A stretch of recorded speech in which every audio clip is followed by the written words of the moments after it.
ఆస్తిపాస్తుల, పేరు ప్రఖ్యాతుల, టైటిల్స్, డిగ్రీల, జాబ్ పోస్ట్ల? ఏంటి ఐశ్వర్యం? ఈ మట్టి పాత్రలో మనకు ఒక ఐశ్వర్యం ఉందంట. ఐశ్వర్యం ఏంటంటే యేసు అనుగ్రహించిన రక్షణ మాత్రమే. నమ్మేవారు హల్లెలూయా చెబుదామండి. ఎటు పోయినను శ్రమ పడుచున్నను, ఇరికింపబడిన వారము కాము, అపాయములనున్నను కేవలము ఉపాయము లేని వారము కాము.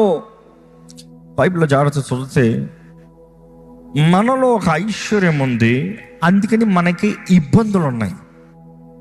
మనలో ఐశ్వర్యం ఉంది, అందుకని ఆటంకములు ఉన్నాయి. మనలో ఐశ్వర్యం ఉంది, అందుకని పోరాటాల్లో పోరాడుతున్నాం. ఏంటి ఐశ్వర్యం అంటే యేసుని కలిగి ఉన్నాం. నీలో ఒక విలువైన ఒక ఐశ్వర్యం ఉంది కాబట్టి అపవాది నిన్ను నాశనం చేస్తాను చూస్తున్నాడు.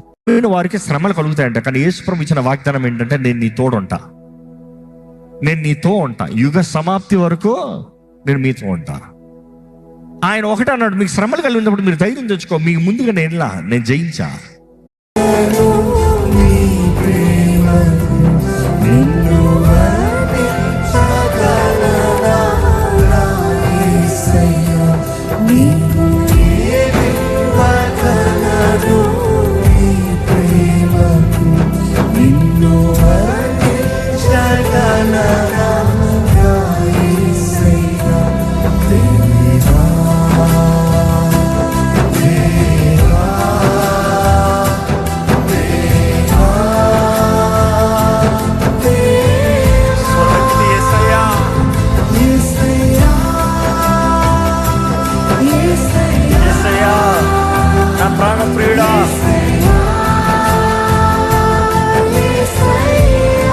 మనస్ఫూర్తిగా